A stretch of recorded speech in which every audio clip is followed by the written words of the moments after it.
से बोलिए माता रानी की जय। आज आप सभी श्रवण करेंगे चैत्र नवरात्रि व्रत कथा। नवरात्र व्रत की कथा ब्रह्मा जी ने बृहस्पति जी को सुनाई थी। ब्रह्मा जी के अनुसार प्राचीन काल में मनोहर नगर में पीठट नाम का एक अनाथ ब्राह्मण निवास करता था।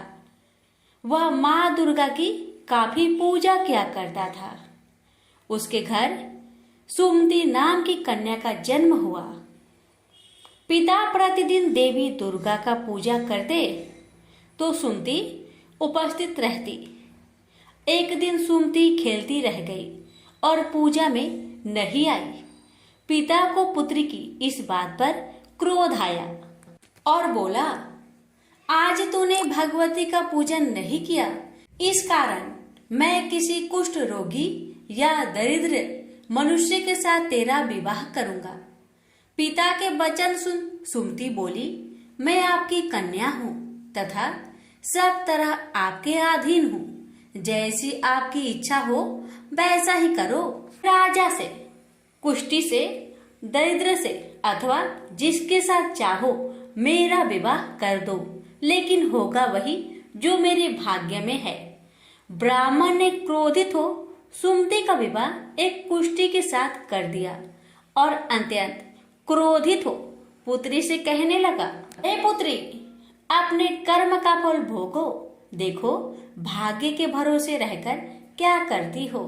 उस बालिका की दशा देख भगवती प्रकट हुई और बोली कि पुत्री, मैं तेरे पूर्व जन्म के पुण्य के प्रभाव से प्रसन्न हूँ। तू पूर्व जन्म में निषाद भील की स्त्री थी और अति पतिव्रता थी। एक दिन तेरे पति निषाद ने चोरी की। चोरी करने के कारण तुम दोनों को सिपाहियों ने पकड़ लिया और ले जाकर जेल खाने में कैद कर दिया। नवरात्र के दिनों में तुमने न तो कुछ खाया और न जल ही पिया।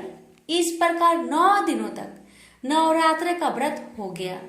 हे ब्राह्मणी, उन दिनों में जो व्रत हुआ, इस व्रत के प्रभाव से प्रसन्न होकर मैं तुझे मनोवांछित वर देती हूँ।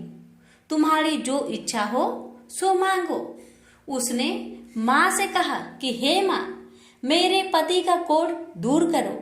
देवी ने कहा, उन दिनों तुमने जो व्रत किया था, उस व्रत का एक दिन का पुण्य पति का कोढ़ दूर करने के लिए अर्पण करो। उस पुण्य के प्रभाव से तेरा पति कोढ़ से मुक्त हो जाएगा। तब उसके पति का शरीर भगवती दुर्गा की कृपा से कुष्ठ रोग से रहित हो गया। ब्रह्मा जी बोले, हे बृहस्पति, उस ब्राह्मणी की स्तुति सुन देवी प्रसन्न हुई और ब्राह्मणी से बोली, तेरे उदालय नामक अति बुद्धिमान, धनवान, कीर्तिवान और जितेंद्रिय पुत्र शीघ्र उत्पन्न होगा। सुमति ने माँ से कहा, भगवती दुर्गे, अगर आप मुझ पर प्रसन्न है तो कृपा कर मुझे नवरात्र व्रत की विधि और उसके फल का विस्तार से वर्णन करें। देवी दुर्गा ने उसे बताया, चैत्र महीने की शुक्ला पक्ष की प्रतिपदा से लेकर 9 दिन तक विधि पूर्वक व्रत करे। यदि दिन भर व्रत न कर सके तो एक समय भोजन करे, घर में घट स्थापन करे और वाटिका बनाकर उसको प्रतिदिन जल से सींचे। नित्य विधि सहित पूजा करे और पुष्पों से विधि पूर्वक अर्घ्य दे। खांड, घी, गेहूं, शहद, जौ, तिल, बेल, नारियल, दाख और कदम आदि से हवन करे। गेहूं से होम करने से लक्ष्मी की प्राप्ति होती है।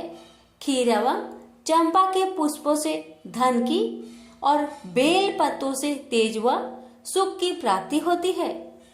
बिजौरा के फल से अर्घ्य देने से रूप की प्राप्ति होती है। जायफल से अर्घ्य देने से कृति, दाख से अर्घ्य देने से कार्य की सिद्धि होती है।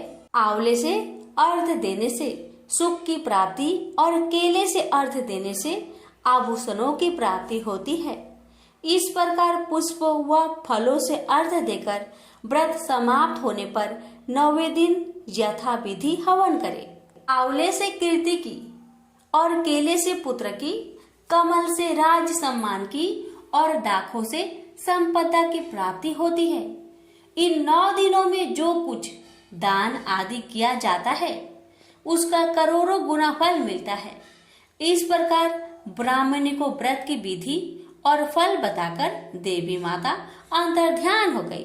प्रेम से बोलिए देवी माता की जय।